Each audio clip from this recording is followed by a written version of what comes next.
Vamos a hacer un pequeño videito aquí para explicar algunas cositas muy bonitas.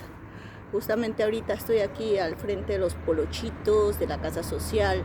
Acabo de publicar algo sobre los trabajos forzados, pero no tiene nada que ver con lo mío. Es que voy a explicar algo.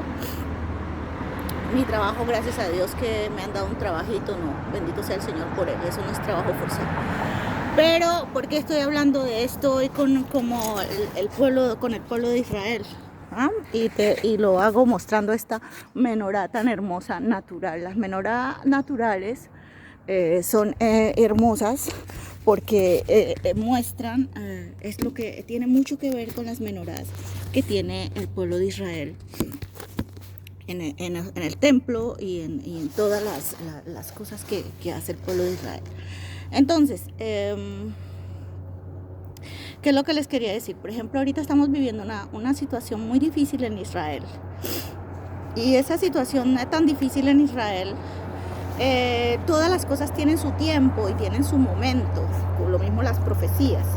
Entonces, hay un momento en el que el Padre acorta o alarga los tiempos de acuerdo a la obediencia, desobediencia.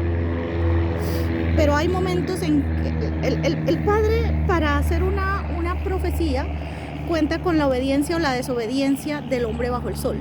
Pero en cuanto se refiere a las profecías sobre Adán, lo que es el pueblo hebreo, lo que es el pueblo de Israel, el Padre no las tiene y son precisas y justas.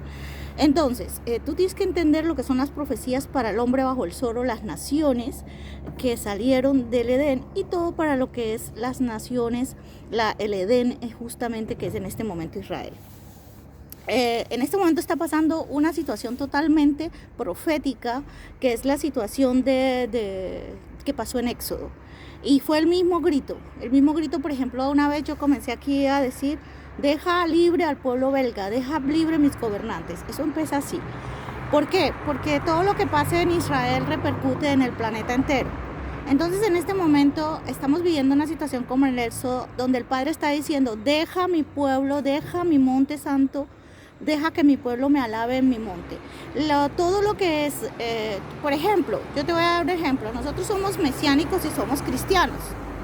Y nosotros amamos al Mesías y amamos todo lo que es, todo el mundo, toda la Europa es cristiana, toda América es cristiana.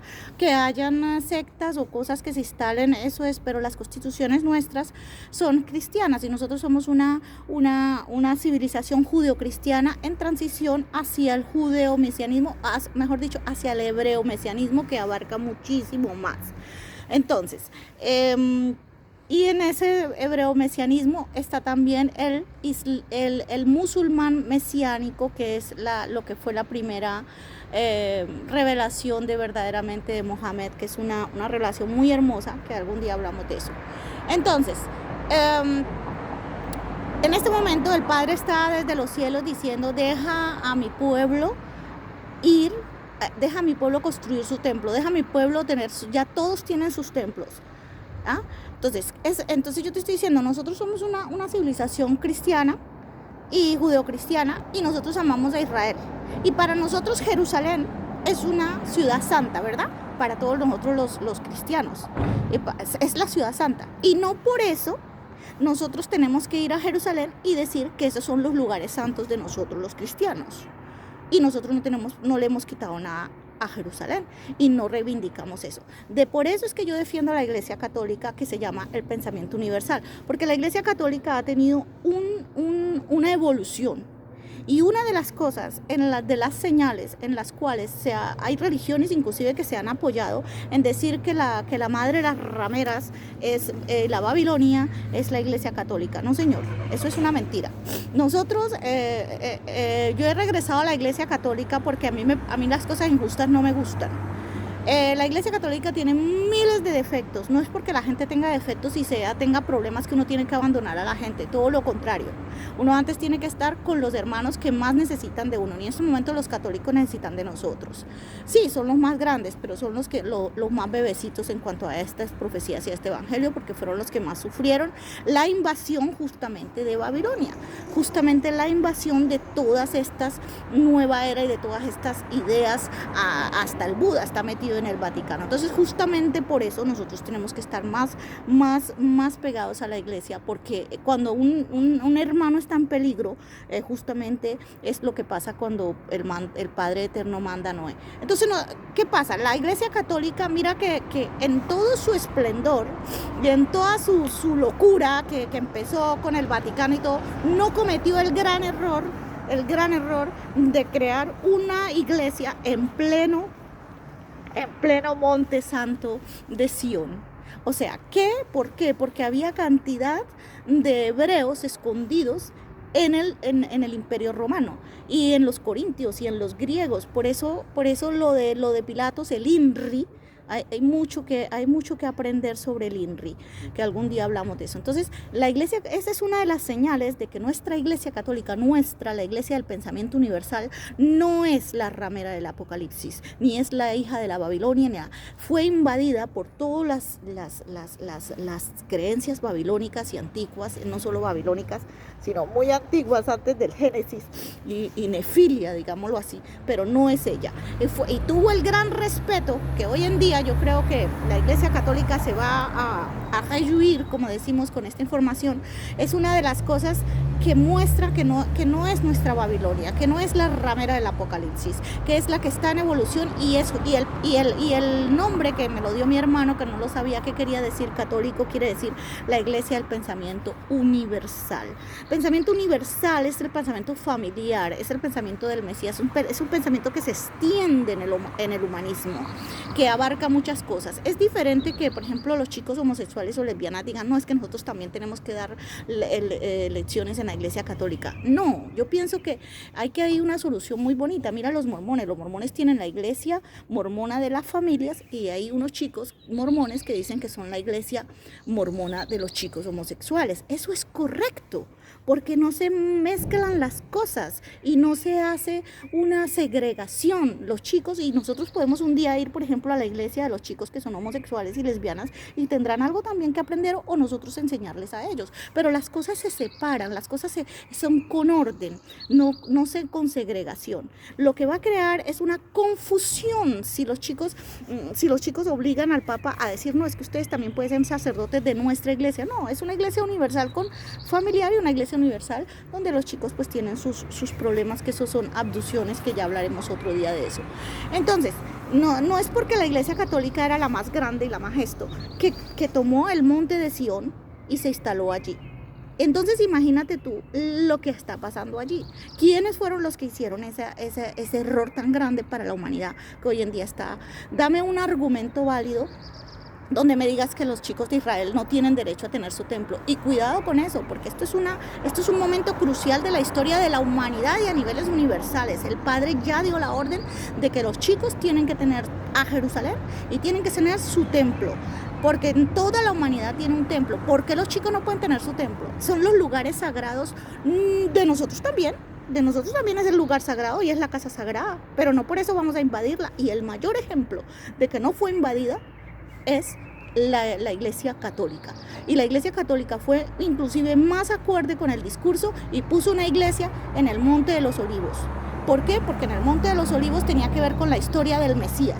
O sea, todas esas cosas hoy ayudan a nuestra iglesia católica a salir también de esa idea que la han encerrado de que es la Babilonia y que es la madre de las rameras y que es esto. No, una cosa es ser invadida por la madre de las rameras y otra cosa es ser la hija de la madre de las rameras. Son cosas muy diferentes. Entonces, ese clamor ya no es del pueblo, es del pueblo de Israel. Es el Padre el que está exigiendo que le entreguen. Es el mismo clamor que pasó en Génesis, en Éxodo, y hay que tener cuidado con eso. Porque es el Padre que dijo, deja ir a mi pueblo en Egipto. Hoy en día está diciendo, hazme el favor y me le entregas a mi pueblo mi monte. Se acabó. Hazme el favor y me le entregas a mi pueblo los sitios sagrados que yo designé para mis hijos. Es un clamor del Padre, lo mismo que está haciendo el Mesías en el Jordán. Ahora, hay una solución. El Padre nunca dice, dame esto sin tener una solución. El Padre liberó también al pueblo egipcio. Cuando liberó a los israelitas, liberó al pueblo egipcio. Y por eso es que hoy en día son monoteístas. Y por eso es que Ismael tiene mucho que ver con la libertad del pueblo egipcio. Esas son otras cosas que después. La Mesopotamia también necesita ser liberada. Entonces, el pueblo del Padre Eterno no necesita ser libre, pero es un reclamo en este momento del Padre Celestial. Esos son los lugares sagrados del pueblo de Israel. No puedes decir, eso no concuerda. Los lugares sagrados son unos en el planeta para cada religión. Es uno. Nosotros los católicos o los chicos que son católicos tienen un lugar sagrado y es en Roma. Es en Roma y es el lugar sagrado y es hermoso y es bellísimo. Yo no la conozco, antes no la quería porque también me habían metido ideas en la cabeza, pero yo quiero ir a Roma. Entonces, y soy evangélica y soy protestante y soy mormona, tengo todo el conocimiento de eso y soy judeo-mesiánica. Entonces, tienen su lugar sagrado. Esa es la primera religión que es el cristianismo, de lo que es el catolicismo. Después está el Islam, el Islam no, los musulmanes, el Corán, la religión coránica, esa no es religión islámica, es coránica, tiene el lugar sagrado de ellos que es Medina. No puedes tener 2 y 3 lugares sagrados porque el mismo Mesías dijo que no podías adorar a 2 señores a la vez. Tienes un solo lugar sagrado sobre la tierra. Los hindúes tienen el Taj Mahal, yo no sé qué, allá también un lugar sagrado. Y lo que es el pueblo de Israel tiene un lugar sagrado. Los mormones tienen un lugar sagrado que está en Salt Lake City. Entonces, ¿cuál es ese problema? Los testigos de Jehová tienen un lugar sagrado que se llama las Towers.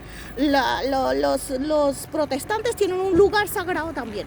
Entonces, es más, los protestantes no nos importa porque nosotros los queremos a todos. Nosotros no peleamos, por eso somos reformistas, porque no peleamos con ellos, los ayudamos a reformar, los llevamos de las manitos a hacer el evangelio restaurado, pero no peleamos por ellos. Entonces, dame un argumento válido jurídico que el pueblo de Israel no puede tener su capital y su templo. Y eso no tiene validez. Por eso los que tienen que estar en este momento ahí tomándose ese lugar son los civiles de Israel. A ver qué vas a hacer, a ver si vas a bombardear a los civiles de Israel, todos los ortodoxos al templo, porque eso no tiene argumentos válidos.